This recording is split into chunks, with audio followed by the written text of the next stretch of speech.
entre el formal y el informal.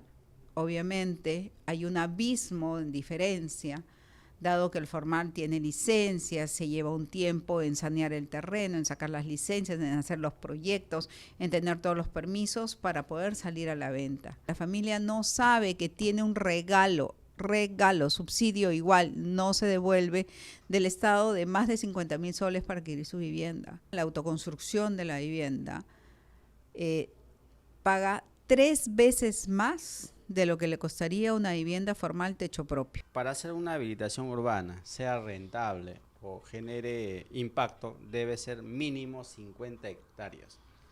Pero también financiar eso es complejo, ¿no? Hoy día tenemos el lujo y el placer de tener a la ex viceministra de Vivienda, Cecilia L. Caros. Bienvenida, arquitecta, un gusto tenerte acá. Muchísimas gracias por el tiempo y vamos a abordar diferentes temas, ¿no? Ya que su especialidad ha sido viceministra y estaba también involucrada en la concepción de estos proyectos sociales desde el inicio, ¿no?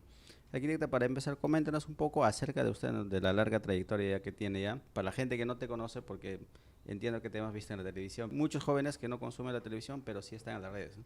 Sí, bueno, muchísimas gracias por la invitación, un gusto estar acá, como siempre, siempre digo, desde el rol que nos toque seguir apoyando al sector inmobiliario. En este segmento comencé desde la época del siglo anterior, en el Colegio de Arquitectos, en los temas normativos, en los temas gremiales, y después entré en el 2002 al Viceministerio de Vivienda y Urbanismo, que era parte del Ministerio de Transportes, Comunicaciones, Vivienda y Construcción, en esos años, cuando todavía no había política de vivienda, ¿no? Cuando un fondo Mi Vivienda colocaba 99 créditos al año y no había una política de Estado. Entonces tuvimos la oportunidad en el equipo de trabajar en ese momento con el viceministro Romero y con el ministro Bruce, la política de vivienda, con mucha gente más, obviamente, la política de vivienda es lo que ahora se conoce Mi Vivienda y Techo Propio. Entonces, desde esa época, trabajando en el Estado, para el Ministerio, en la regulación, la generación de las políticas, de las normativas, de las características de la vivienda, de la concepción de los proyectos inmobiliarios, de la vinculación con las entidades financieras para convencer también que entraran a los programas de vivienda, ¿no? Y todo ello nos llevó una formación entre 5 y 6 años que se generó un préstamo del Banco Mundial por 60 millones de dólares y ahí inició todo. Y todos esos 5 años estuvimos complementando lo que la política en sus inicios había definido y ya desde luego en el Fondo Mi Vivienda, yo en la parte operativa del trato directo tanto con los promotores inmobiliarios como con las familias, ¿no? Porque la política de Estado tiene el componente de comprar una vivienda, de mejorar una vivienda o de construir en su propio terreno, que en esos momentos habían muchas familias propietarias de terrenos que habían saneado COFOPRI. Era una política un poco más agresiva de COFOPRI, entonces también era un segmento para entrar. Sin embargo, el trabajo con los municipios y ya después con los gobiernos regionales era muy, muy importante para lograr una vivienda formal, proyectos formales de vivienda, ¿no? Que vaya a ser propietarios a familias en un lugar seguro, no en zonas vulnerables ni en zonas de riesgo, como ahora estamos viendo en las noticias, la cantidad de damnificados, porque justamente hay un asentamiento en zonas de riesgos, donde el municipio gestiona el territorio y vea dónde se ponen viviendas, equipamiento, donde las familias puedan acceder a un crédito o a un tipo de financiamiento para complementar el subsidio que da el Estado, ¿no? Y puedan ahorrar, y se hizo una cultura de ahorro, y donde los proyectos tengan una licencia, una construcción supervisada y por lo tanto al final un título de propiedad y una declaratoria de fábrica de un activo que puede ser herencia para la familia. Entonces es un mundo bastante complejo y en ese ya después de varios años entre el Ministerio y el Fondo Mi Vivienda me dediqué al sector privado y al sector académico también, y en el sector privado desarrollando proyectos. También soy especialista en habilitaciones urbanas ya como arquitecta y consultora en habilitaciones urbanas. Y regresé, como digo, fui ya al ministerio, pero ya a nivel viceministra en el 2016 y 2017, que me tocó el fenómeno del niño. Por eso lo digo con conocimiento de causa, de haber ido a muchas regiones, que en ese momento teníamos como 16 regiones en emergencia, a ver a zonas donde realmente las familias habían puesto todo su futuro, toda su inversión en no que fue causa del río. El agua tiene memoria, siempre va a regresar. En quebradas donde dicen, no está activa hace 40 años, pero ese año se activó. Y no solo que se pierde lo material y todo lo del futuro, sino se pierden las vidas, se pierden las familias. Entonces, esa yo creo que es la mayor labor desde nuestro quehacer, tanto institucional en el sector público como privado, como parte de un gremio, el Colegio de Arquitectos, donde también soy asambleísta electa en el Colegio de Arquitectos, y donde diferentes asociaciones que difundimos el trabajo en el sector público, el buen trabajo en el sector público que impacta y que tiene que llevar esta información a las familias que no las tienen, porque nadie quiere vivir en una zona insegura, sino que la desinformación o el desconocimiento es lo que los lleva a ello, ¿no? Finalmente, arquitecta, ¿por qué crees que la gente prefiere algo informal a un proyecto formal, no? Vamos al precio, hay otros factores, porque vemos proyectos informales, pero tienen también esa demanda, ¿no? Ese consumidor final que termina adquiriendo eso. De otra parte, falta la oferta formal, porque falta muchísimo oferta formal para contrarrestar también esa informalidad que existe en el país. Primero, yo creo que por desconocimiento y falta de información. A ver, nosotros somos convencidos, y también la ley lo dice, la Ley Orgánica de Municipalidades, que los municipios y los gobiernos locales son los que están más cerca a la población, o por lo menos debieran estar más cerca en todo el territorio. Son 1.842 municipios distritales. Los provinciales tienen los planos de riesgos, si ya estamos hablando específicamente de gestión de territorio. Solo el 13%, y creo que ahorita es un poco menos, de los municipios provinciales tienen un plan de desarrollo urbano completo o vigente. Si hablamos de vigente, creo que ya es menos de 10%. Estamos viendo cómo Chancay está sufriendo ahorita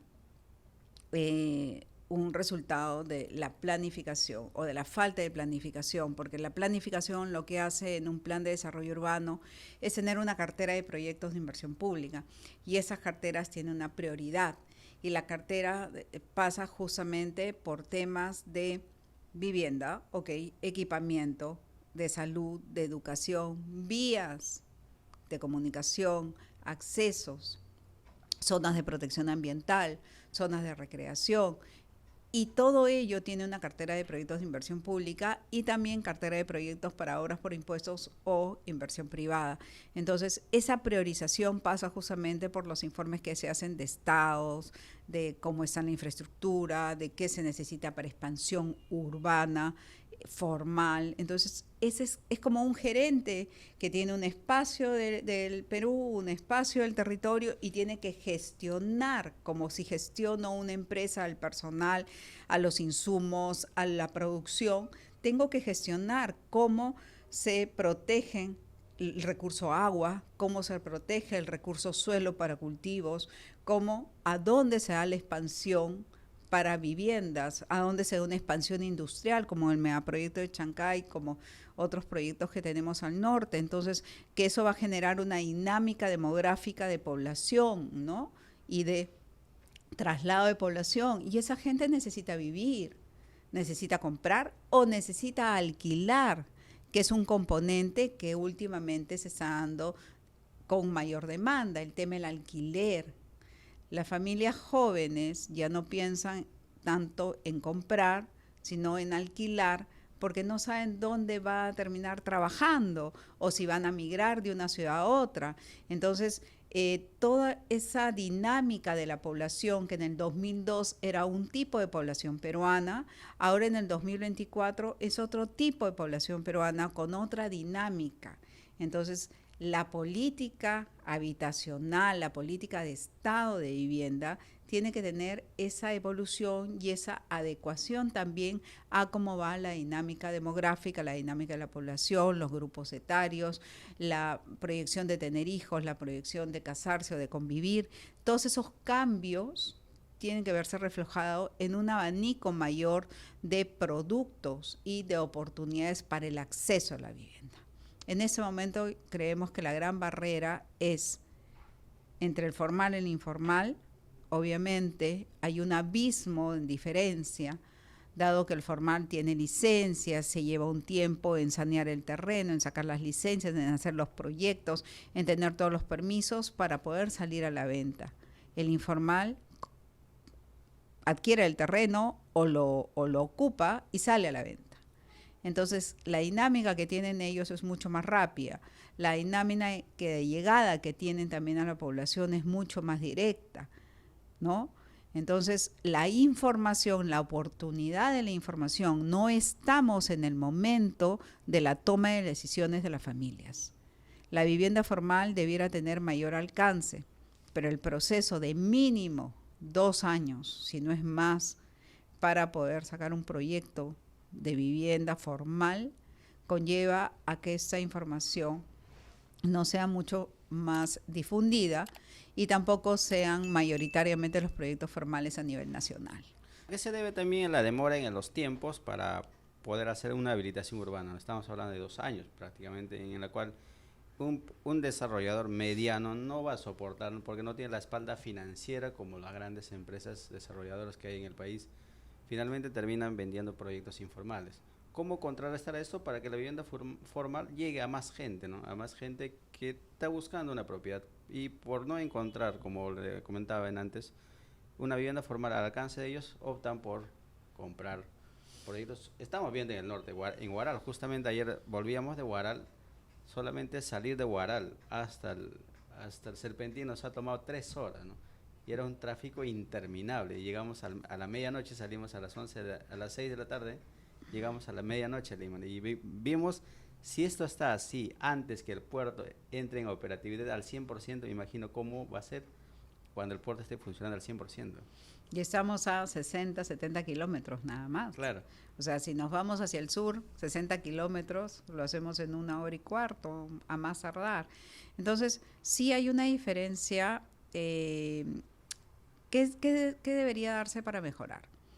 Yo creo que abrir un abanico de productos diversos, donde se pueda tener tantos productos o subsidios como realidades de grupos existen. No podemos tener un mismo proceso de saneamiento físico legal, nada más para comenzar, de las ciudades de la costa, y eso que costa norte es una y costa sur es otra, que las ciudades de la selva. Es otro mundo.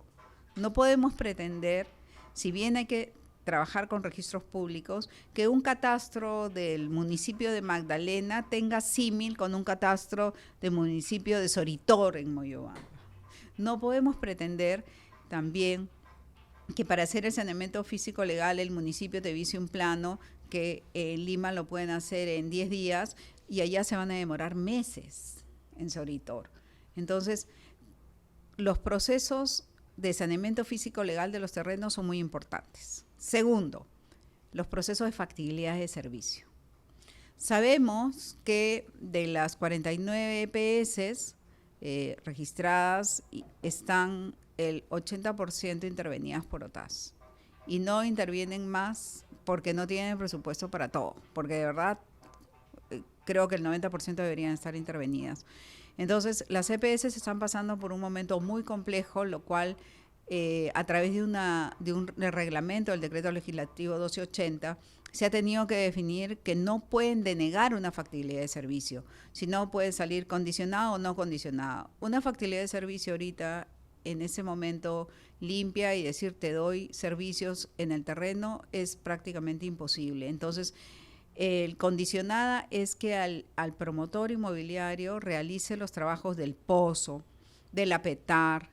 Entonces, como bien dijiste, un promotor mediano no va a tener ese alcance para poder hacer perforaciones de pozos. A veces uno perfora los pozos 100, 120 metros y no encuentra agua que se pueda trasladar luego a través de un proceso en agua potable. Entonces, es una inversión al agua, perdida. Claro, perdida. ¿No? Además hay que hacer una petar con lo que ello implica, ¿no? Con la tecnología que implica y con después la operación y mantenimiento. Y si la haces, las empresas formales también están sufriendo. Tengo casos hasta de 8 años que no les han recibido los pozos porque las CPS no tienen dinero o financiamiento para operación y mantenimiento. Entonces ese es el segundo escollo terrible. El tercero es una demanda calificada y efectiva. Todos necesitan vivienda. Hay 1,5 millones de familias que necesitan vivienda. Sin embargo, no todos pueden pagar una vivienda a pesar del subsidio.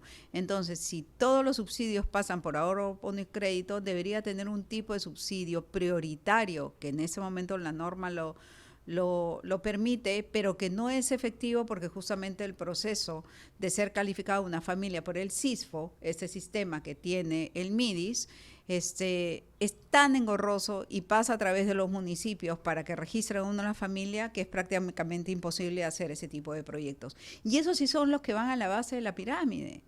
Esos son los que realmente pasan por dar casi el 100% del valor de la vivienda. Sin embargo, el proceso es muy engorroso y si le adicionamos a los 2 años de preoperativos técnicos, un tiempo adicional de 6-8 meses por el tema SISFO, ya 3 años, como bien lo dijiste, es inviable para los promotores medianos. Entonces, saneamiento físico-legal, factibilidad de servicios, procedimientos de los municipios y organizar la demanda efectiva. Lo hemos manifestado en el Viceministerio de Vivienda y Urbanismo, cuyo viceministro está en una política de puertas abiertas, de reunirnos, de hacer mesas de trabajo. Hemos manifestado que el rol del ministerio debería entrar, como se hace en otros países también, en Colombia, en Chile, en organizar la demanda, una demanda efectiva.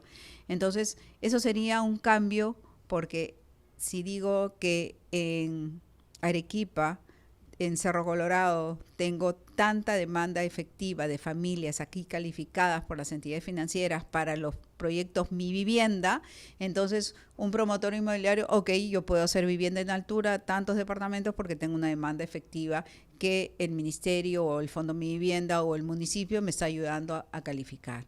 Entonces eso sería un vuelco muy importante porque además es lo que hablábamos a un inicio, la familia estaría informada que existen proyectos, que existen programas de vivienda que los apoyan en subsidio y que son accesibles a ellos. Entonces la información y la difusión de estos programas tiene que ser así, puerta por puerta, como lo hacíamos en el inicio, que el Fondo Mi Vivienda tenía oficinas descentralizadas en todas las regiones. Y hubo un momento que se cerraron las oficinas por una decisión interna del Fondo Mi Vivienda. Y ese era un trabajo de evangelización puerta por puerta, porque la familia no sabe que tiene un regalo, subsidio igual, no se devuelve del Estado de más de 50,000 soles para adquirir su vivienda. Entonces, esa es la labor, trabajar una demanda efectiva que a la par va a ir informando a la población de cuáles son los beneficios y sobre todo que va a cuidar la vida de su familia y va a tener un activo para poder dar en herencia a los hijos.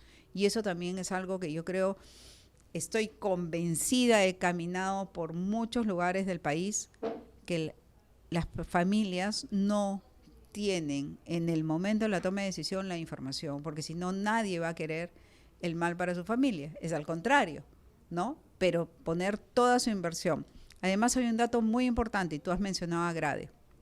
Hemos hecho con ADI Perú el último informe donde GRADE demuestra que la vivienda, la autoconstrucción de la vivienda paga 3 veces más de lo que le costaría una vivienda formal techo propio. Sé que estamos hablando de 3 veces más. Compra un proyecto informal termina pagando triple de lo que 3 cuesta una veces más. formal.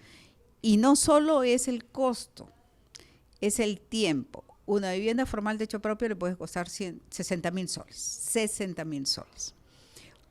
El estudio que se ha trabajado en 8 regiones sale que gastan 149,000 soles en 16 años que recién ponen el primer techo, terminan el primer techo. se mudan, hacen posesión. Generalmente, en promedio, a los 11 años recién ponen el primer ladrillo, es decir, que viven todo ese tiempo en esteras o en maderas o en como estamos hablando del En promedio. condiciones precarias, básicamente. Exacto. A los 16 años ponen el primer techo, lo cual no significa necesariamente que tengan agua y desagüe, y mucho menos pistas y veredas y alumbrado público. Entonces, si hacemos la línea de tiempo de infraestructura y hacemos la línea de tiempo de vida de una persona, un niño nace, crece, etapa escolar, termina la etapa escolar y nunca tuvo un baño propio. Una niña se bañó siempre en una ducha común. Los niños llegaron en la noche sin alumbrado público.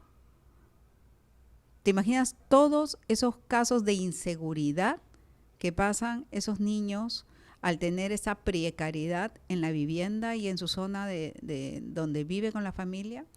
Entonces, la formalidad no solo está en gasto 3 veces más, sino es la calidad de vida y la autoestima de la familia y de la persona como ciudadano peruano se ve afectada solo al no solucionar el tema de vivienda, agua y desagüe. Todos necesitamos un techo que cobijarnos, todos necesitamos un baño privado por seguridad. Entonces, ese es el tema importantísimo y básico de vivienda. La seguridad, la calidad de vida que mella en la autoestima de los peruanos como ciudadanos, como población, y eso es una política habitacional prioritaria realmente para el Estado. Escuchaba a su antecesor, para hacer una habilitación urbana, sea rentable o genere impacto, debe ser mínimo 50 hectáreas.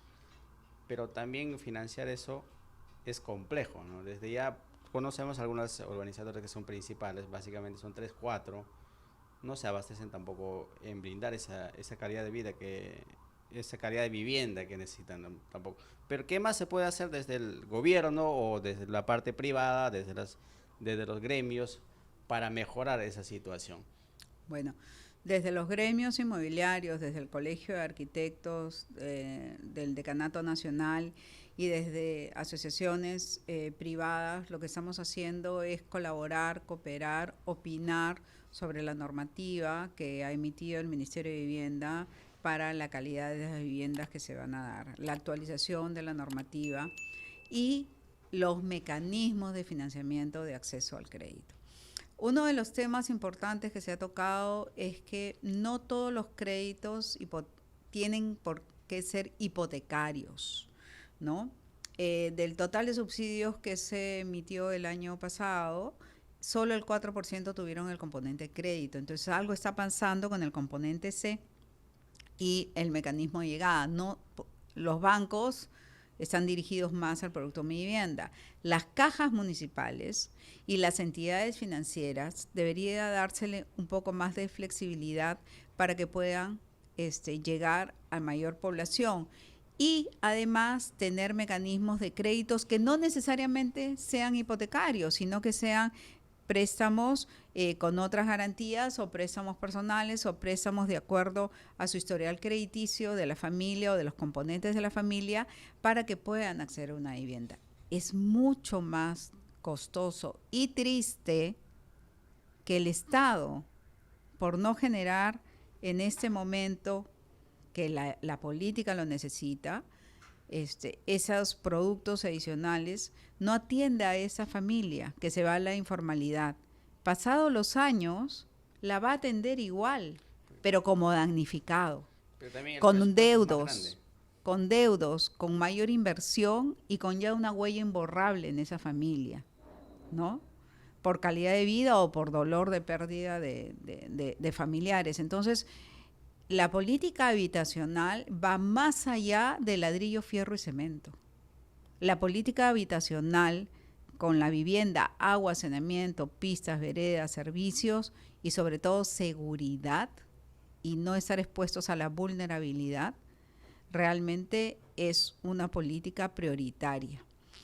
En ese momento tenemos, como te decía, varios espacios de trabajo con el Ministerio, ya sea para vivienda urbana, para vivienda rural, para buscar otros mecanismos también de acceso de las familias al financiamiento y para también con los municipios identificar, como lo está haciendo el ministerio, terrenos del Estado que puedan ayudar a generar vivienda de forma masiva, ¿no? 50 hectáreas saneadas es demasiado territorio en ese momento, sobre todo si quieres pedir una factibilidad de servicios. Obviamente ahí ves solución propia y toda la inversión la tiene y las viene haciendo el promotor inmobiliario, porque no hay contribución reembolsable. Si la ley dice que existe una contribución reembolsable por la edificación de infraestructura que debe ser pública, pues las CPS no están preparadas para hacerlo, y la ley lo dice, siempre y cuando tengan recursos las CPS, pero no están preparadas para ello, no tienen financiamiento, entonces se hace la infraestructura y no hay ninguna contribución reembolsable. Entonces, ¿qué podría pasar? Que hubiera unos incentivos. ¿Por qué no tenemos proyectos de vivienda en Huánuco? ¿Por qué no tenemos en Cajamarca? ¿Por qué no tenemos en Tumbes, en Tacna? ¿Por qué no estamos en Madre de Dios? Porque hace poco yo estaba en Apurímac, tampoco no hay. No hay, porque no hay incentivos para llegar ahí. En algún momento hicimos un estudio, ya en la parte profesional, de la diferencia del costo de la vivienda costa norte, costa centro, costa sur, Sierra Norte, Sierra Sur y oriente del país. La diferencia entre un costa centro y el oriente era 43% más el costo de la vivienda per se, sin permiso, sin tierra, sin terreno, nada, el costo por el tema de los fletes y el tema de los acabados. Construir en selva es bien costoso. El tema climatológico en sierra también afecta el acarreo de materiales, porque uno puede dejar aquí en la costa apilado el material y al día siguiente viene y lo trabaja. Uno deja en la sierra, en la selva, apilada la arena, al día siguiente va y no hay nada. Entonces, todos esos temas, y tienes meses de para total, no puedes trabajar. Claro, en esta temporada sobre todo, ¿no? ¿Y quién, claro, y quién paga todo ese tiempo? ¿Qué empresa formal va a poder soportar eso? Entonces, en nuestro país son varios Perús dentro de uno mismo, ¿no? Y una política nacional, si bien tiene que estar regida para todo el territorio, puede tener, supongamos, bonos diferenciados, costa, sierra, selva, ¿no? Ya te estoy hablando solo de 3, nosotros encontramos como 8 estratos diferentes. Bonos diferenciados, incentivos diferentes, mira privado. Si tú vas a Huánuco y construyes vivienda social aquí, tienes el incentivo de menor tiempo en licencias, mayor acceso, tema de impuestos, canjeas impuesto a la renta, temas que puedan realmente llevar no solo a las empresas de la zona, sino también a empresas de fuera, ¿no? Si tienes, no vamos a hacer un concurso público porque entramos en otro proceso que es la ley de contratación del Estado, que no entra aquí. Pero sí puedes tener incentivos para que algunos privados de la región o de otras zonas puedan ir y hacer vivienda social en Huánuco, en Cajamarca, en Soritor, en Camaná, en la zona norte, en Motupe, tantas zonas que han sido afectadas por el fenómeno del Niño en 2017, y ahora otra vez veo las mismas zonas y las personas. No podemos permitir que todos los años estemos reportando lo mismo. Entonces, la diferenciación de subsidios, el abanico de productos diferenciados para el apoyo, accesos a créditos hipotecarios y no hipotecarios, y otro tipo de acceso para los emprendedores, para los que tenemos un 70% de empleo informal. No podemos tapar el sol con un dedo y decir que todos tienen que pasar por el banco. O sea, la realidad es otra.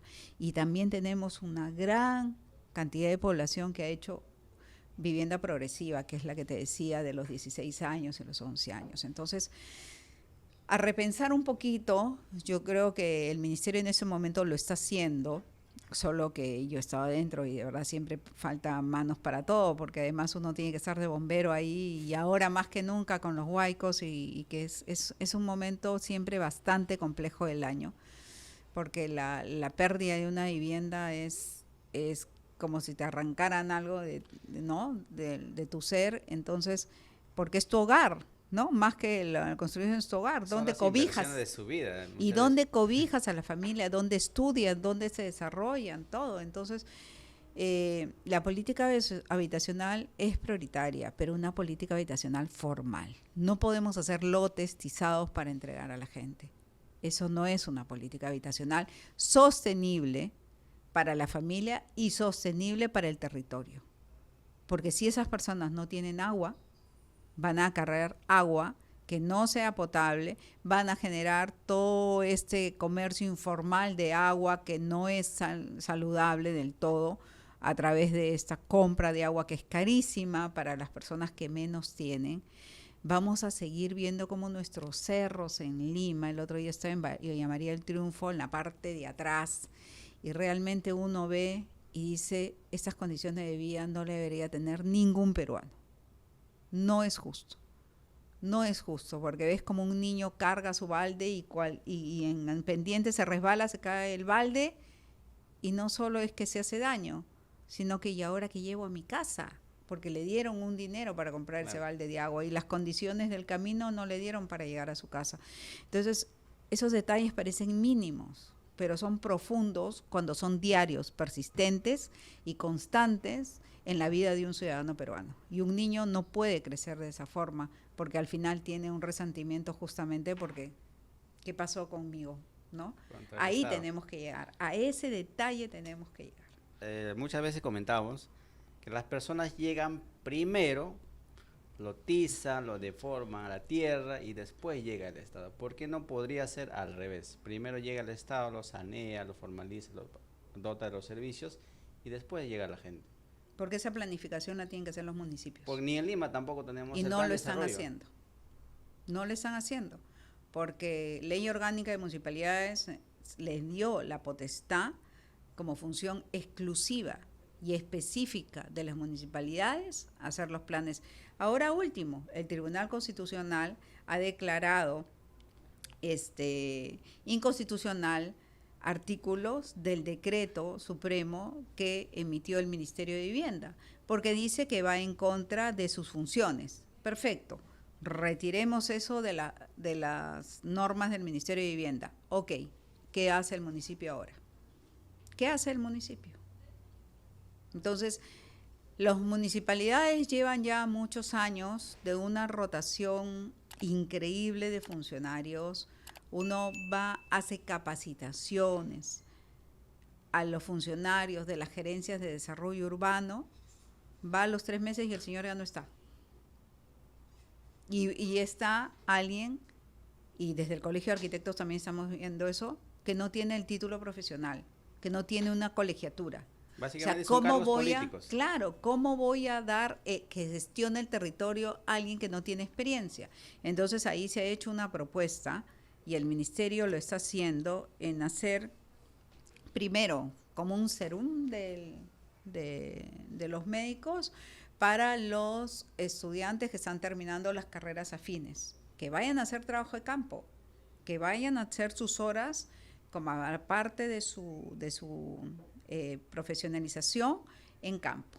Y segundo, se está pidiendo a través del Colegio de Arquitectos y del Colegio de Ingenieros que los gerentes de desarrollo urbano tengan una certificación. Primero que sean colegiados, porque y que sean titulados, porque pasa que no hay. Y que tengan una certificación para poder gestionar un territorio.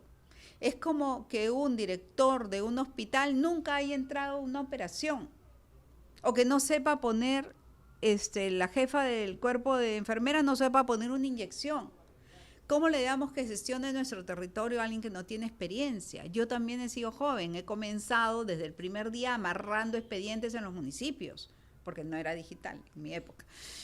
Pero ese trabajo de campo hay que hacerlo, si no al momento que uno les toca gestionar, por eso o salen o lo sacan. Y esa rotación de funcionarios y de profesionales en los municipios no puede darse de esa forma, porque quien a las finales está pagando las consecuencias es la población y nuestras ciudades.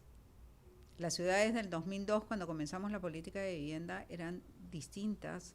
El crecimiento ahora que ha habido en los últimos 20 años, como lo dice el estudio de Grade, es 93% informal. O sea, tenemos el marcador en contra terriblemente, pero todavía tenemos oportunidad de seguir trabajando a nivel evangelización puerta por puerta. Señores, la informalidad no es lo más seguro, ni sostenible, ni saludable para su familia y para su integridad con un proyecto informal. La vivienda, no arriesgue su vida, pero esa información tiene que estar en el momento oportuno. Y obviamente también un tema de fiscalización a los proyectos informales. Los proyectos informales no pagan impuestos, no sacan licencia, no entregan un producto completo porque les venden, les dan cualquier papel, tizan y se desaparecen. Nunca más los vieron. Sin embargo, tienen una ganancia directa. Y esa fiscalización también se tiene que hacer. Ahí se está solicitando a través de los gremios una instancia que pueda trabajar y erradicar, o en todo caso ir erradicando el tráfico de tierras. Y eso es un tema muy fuerte. Después de la minería informal, el tráfico de tierras ya está siendo la segunda actividad ilegal más fuerte. No sé, entre el tráfico, el narcotráfico, el tema de armas y el tráfico de tierras, está generando también ya problemas de extorsiones. Entonces, sencillo no es. Sencillo no es. Un proyecto formal tiene muchísimas aristas y también hay que lidiar con los traficantes de tierras y con las extorsiones o en todo caso lo que se está dando en el país desgraciadamente. Claro, no solamente compiten con eso, también compiten con el precio, ¿no? Porque finalmente un proyecto informal es muchísimo más económico. Muchísimo más económico, pero es pero totalmente en el momento efímero. Es económico. Claro. En el momento, porque a la larga terminas pagando al triple. Terminas pagando el triple y de repente ni siquiera terminas nunca, porque viene el huaico y desapareció la tiza que le pusieron al lote y ya no hay lote. Y ya no hay nada. Y todo se esfumó. Entonces, arquitecta, ¿por qué en Chancay y Huaral teníamos esta gran oportunidad de nuestras vidas, quizás con un proyecto tan emblemático como el puerto, hacer las cosas bien? Y hasta ahorita veo que no sale el plan de desarrollo urbano, hay entrampamientos de las municipales. Por ejemplo, Huaral creo que se retiró del plan de desarrollo urbano. ¿Qué es lo que está pasando para que ese plan de desarrollo urbano en Huaral, Chancay, finalmente salga y díganos, estos sitios se van a desarrollar así, esto es destino para esto está para acá?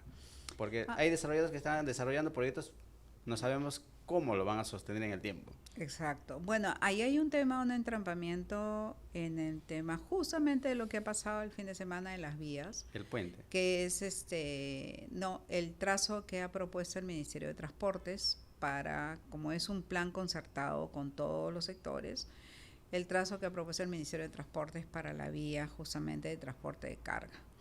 Pero para Chancay, y es lo que estábamos viendo en el Instituto Metropolitano de Planificación, no es una solución aislada. Chancay va a tener un movimiento tan fuerte que Lima Norte, que está tan cerca, se va a ver impactado con la población flotante que va a ir y venir por el trabajo. Ancón, que tiene un proyecto de lotización industrial y de un parque industrial muy grande, ¿no? Que también está hace varios años. La ciudad de Bicentenario, que está en Lima Norte y que es un proyecto que tiene también varios años, pero que su gran escollo ha sido justamente el tema de la solución para agua y desagüe. El puerto del Callao, que también ya tiene un proyecto de ampliación y que se está dando. El nuevo aeropuerto, que ya sabemos todos los problemas que tiene. Entonces, todo ese conglomerado de proyectos y todo ese sector del territorio entre el Callao, la Lima Norte y Chancay, Huaral, Ucayama y toda la zona de este proyecto, ¿ves? Ya va más allá de los límites geográficos.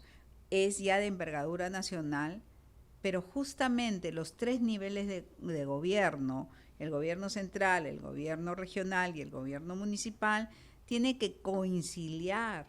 Si no concilian para el trazo de una carretera en un plan específico del plan de desarrollo urbano de esa zona, con todos los otros proyectos que te he mencionado, ¿cómo vamos a conciliar para hacer de esta oportunidad de oro, con todo eso que se presenta, por fin un territorio planificado? No es un distrito, no es una ciudad, no es una provincia, es un territorio planificado de la salida al norte de Lima, que es tan importante para los productos, para las actividades económicas, para los mismos estudiantes, los profesionales jóvenes, para la familia que quiere migrar, ¿no? Entonces, ¿cómo yo acepto, si vivo en Los Olivos, ir a trabajar a Chancay, si sé que me voy a demorar 3 horas, como me has comentado? Eso es insufrible. Entonces, ahí es la oportunidad, la gestión del territorio en conjunto, pero tenemos que aprender a conciliar. Y yo creo que ahí las instituciones peruanas y los peruanos en general tenemos que aprender a pensar en el común, no en la individualidad. ¿Quién finalmente debería liderar ese trabajo, arquitecto? ¿El Ministerio de Vivienda, las municipalidades, los gobiernos regionales? Las que aprueban son las municipalidades provinciales. El Ministerio de Vivienda asesora, pero no puede aprobar. Quien aprueba es el Consejo de las Municipalidades Provinciales, a través de una ordenanza. Claro. Ellos lo pidieron en la ley orgánica y ahí está. Ellos tienen la responsabilidad. Claro, ¿y por qué finalmente no hay una entidad autónoma para que pueda tener un mejor funcionamiento, para que pueda desarrollar esos temas, ¿no? Porque bueno, había el Instituto Nacional de Planificación y en la década de los 90 se cerró. Claro, yo creo que funcionaría mucho mejor, porque en las municipalidades sabemos que se entrampa todo, ¿no? Porque hay mucha demora en las licencias, hay mucha demora en los trámites, hay mucha burocracia. Entonces. Pero ahí tenemos que comenzar a cambiar también eso, porque no podemos estar buscando remedios a los problemas eternos si no le damos solución también a esos problemas. Entonces, los municipios tienen, con la AMPE hemos conversado muchísimo en la época que yo estaba en el ministerio, es que se pueda homogenizar y se dé la importancia de una planificación. Yo recuerdo en el 2017 que alguien me preguntó, viceministra, ¿y por qué hay tanta gente damnificada? ¿Por qué hay tanta gente en quebradas, en causa de río? Porque no se planifica. Y porque el presupuesto en el Ministerio de Vivienda para planificación en ese momento era 0 soles para el componente de planificación. Y en el 2017 logramos dejar 60 millones de soles por lo menos para que se apoye a los municipios de la zona de la reconstrucción para que hagan sus planes de desarrollo, que la mayoría ya los tienen. Inclusive Piura se demoró 3 años en aprobarlo, con todo lo que habían pasado, por diferencias entre los alcaldes. Entonces, si los peruanos no aprendemos a conciliar y saber ceder un poco para el bien común y no primacía del individualismo, no vamos a salir de esta informalidad ni en la gestión del territorio ni en nada, porque lo que tenemos de la informalidad es porque cada quien soluciona su tema. Entonces, sí es cierto que desde el Ministerio de Economía, desde el Ministerio de Vivienda, desde la Municipalidad Provincial, el gobierno regional, que tienen direcciones regionales de vivienda y saneamiento, y los municipios provinciales y los distritales, pueden llegar a organizar comunidades. Y esas comunidades pueden decir, por si acaso, no compren en ese proyecto informal, porque nosotros somos representantes de esta comunidad y sabemos que eso era un río, sabemos que eso es una quebrada desactivada. La misma población puede salvaguardar su territorio y decirle, no compres ahí, eso es informal y es de riesgo. Mira el plano de INDES, y el plano de INDES está bien claro, dónde es rojo, dónde es naranja y dónde es verde. O sea, semáforo, colorcito, más didáctico que eso no hay. Pero ¿quién lo tiene en el momento de la toma de decisiones? Entonces ahí yo creo que la escala de gobierno tiene que llegar hasta una organización comunal, así como ahora vemos que en la mayoría de los barrios, de las comunidades, por el tema de seguridad, ¿no? Hay vecinos que tocan su pito, ya saben que algo está pasando. Todo el mundo se ha organizado por el tema de seguridad, por el tema de parques y jardines. ¿Por qué no nos organizamos para cuidar nuestro territorio? Porque el agua se va a acabar y no vamos a poder llevarla hasta la punta del cerro de aquí a unos años. No podemos estar estresando nuestras zonas de cultivo, estresando nuestra capacidad hídrica. ¿Por qué no se también se difunde un trabajo muy importante que se hizo de cosecha y lluvia? En las zonas altas de Lima hacen cosecha y lluvia y con eso sobreviven y no le compran a los aguateros que le cobran muchísimo por un agua que no es de calidad. Y el agua de cosecha y lluvia tiene más calidad que las que vienen ahí. Entonces, ves, hay muchos mecanismos que no solo pasan por fierro, cemento y ladrillos, sino que pasan por organización, por estar ahí en el campo, por trabajar. La vivienda rural es otro mundo. La vivienda rural, que también es parte de la política habitacional, tiene un trabajo que se ha hecho con el programa de vivienda rural, justamente que se basa en eso, en núcleos ejecutores, y se organizan las comunidades.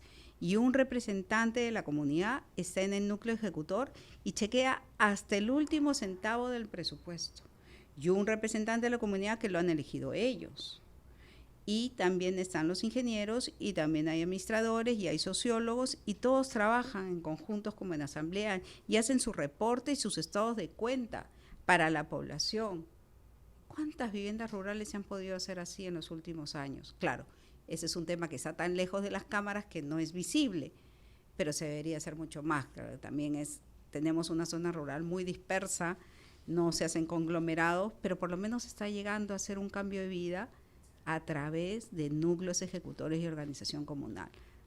No podemos dejar de mirar a nuestros ancestros que en el incanato hicieron tantas cosas con organización comunal. Y ahora nosotros, pasados los siglos, sin mayor tecnología, sin inteligencia artificial, y nosotros, pasados los siglos, nos hemos olvidado de nuestros orígenes. Y no trabajamos en comunidad, cada uno trabaja lo individual. Yo creo que ese chip, esa concepción, aunque parezca extraña a la política de vivienda, es la base de. Tenemos que cuidar nuestro territorio, cuidar nuestros recursos naturales, cuidar nuestra población y por lo tanto, así poco a poco, que será un tema ya de un cambio de toda una generación, poder ir cerrando la brecha habitacional de otra forma y mucho más amplia de lo que bien ha podido hacer estos años la política de habitacional, pero como tú bien has dicho, es el único 1% de las soluciones que se han dado. Entonces, nos falta virar el timón a algunas cositas más que se tienen, bastantes cosas más que se tienen que hacer para poder llegar a ir tocando el déficit y cerrando la brecha. Claro, arquitecta, ¿y cómo va usted, que se especializa en el tema urbano, en las habitaciones urbanas? ¿Cuál es el impacto que va a generar el tema del megapuerto en el sector vivienda, en el sector inmobiliario, ¿no? Finalmente, en Guaral hay 176 proyectos. Sí. El 98-99% son informales, pero también sería bueno que esos proyectos también en el tiempo puedan formalizar. ¿Cómo vamos a sanear? Finalmente, ¿cómo va a ir terminando impactando el puerto en la economía, en el PBI, también específicamente en el rubro inmobiliario? Claro. A ver, eso es una oportunidad, como bien lo has dicho, pero es un trabajo que hay que hacerlo coordinado, ¿no? El tema de Chancay no puede ser aislado. El tema de Chancay es una gran oportunidad, pero en vivienda específicamente se tienen que dar varios productos. No todo el mundo va a ir a comprar a Chancay. No todos van a comprar, porque a mí me pueden contratar para ir a Chancay por un proyecto específico o un proveedor, algo, un año. Entonces, ¿yo para qué compro? Alquilo. Y ese es otro mercado informal también del alquiler. Entonces, alquilo sin contrato, con contrato. Sin DNI, muchas veces sin DNI. La persona natural paga su 5% de impuestos. Ok. Pero si viene una persona jurídica que es a querer hacer un edificio o un conjunto de casas para alquilar, tiene que pagar 18% más el impuesto a la renta. Entonces, el desbalance es total y no existe punto de competencia porque es un abismo de diferencia de impuestos. Entonces, esa es una política que también estamos trabajando y estamos haciendo propuestas desde los gremios al Ministerio de Economía y al Ministerio de Vivienda, porque la diferencia en impuestos y en tributación entre una persona natural y una persona jurídica para el producto de alquiler de renta es abismal. Entonces, ese es un mercado, es un producto que también pudiera darse. Y que no necesariamente tienes que tener grandes 50 hectáreas para hacer un montón de casas y que te las compren mientras que pasan por el banco y el crédito. No, sino alquiler. Entonces, alquiler a toda esa población flotante de trabajadores que va a ir. Ese es un producto que debiera darse también para poder cubrir la dinámica que va a haber en Chancay. Aparte de los temas viales, aparte del tema de equipamiento, porque dicen ya, vivienda, vías, hospitales, colegios, seguridad, comisarías, zonas de esparcimiento. La cosa que tienen toda esa zona de ahí, como si debiera ser un malecón, como lo hizo Guayaquil con su malecón 2000 en Ecuador. Era una zona deprimida, ahora es una zona turística con unos ingresos muchísimo mayores por hacer todo un malecón con el río y con actividades que se den al aire libre de esparcimiento y de recreación. Entonces, y zonas de protección también del territorio, ¿no? Zonas de reserva de territorio de protección. Entonces, tenemos muchísima oportunidad, pero también muchísimo que planificar antes de. Ya estamos tarde, pero no está perdido el tema. Yo sí estoy convencida que el tema no está perdido hasta que uno no realmente se puedan conciliar. Veo a CEPLAN, al Centro de Planificación, que bueno, fue un poco el reemplazo del INP, que era el Instituto Nacional de Planificación. Lo veo a CEPLAN en un tema más de gestión de otros componentes de la planificación, pero con un esfuerzo mayor también podría entrar en las mesas de trabajo para la gestión del territorio. No estamos dándole la importancia de lo que es la gestión del territorio. Y después nos quejamos de las consecuencias de nuestras ciudades, que el tráfico, que claro, porque hay tanto tráfico, porque las personas tienen que estar 3 horas de ida, 3 horas de vuelta, o 2 horas de ida, 2 horas de vuelta, para ir a trabajar, y eso colapsa cualquier ciudad. ¿Y por qué lo tenemos? Porque no está organizado como debería darse. Cada uno se ha sentado donde ha podido. Y ahí vienen las consecuencias. Entonces, ciudad planificada es una ciudad ordenada y sostenible al futuro. Tenemos una ciudad donde hay que llevar tuberías de agua y cada vez más y cada vez más, y el recurso es cada vez menos, cada vez menos. La energía eléctrica también estamos sujetos a temas claro, a la energía hídrica, ¿no? Al temas y, o sea, el componente básico para la energía, nosotros es el agua.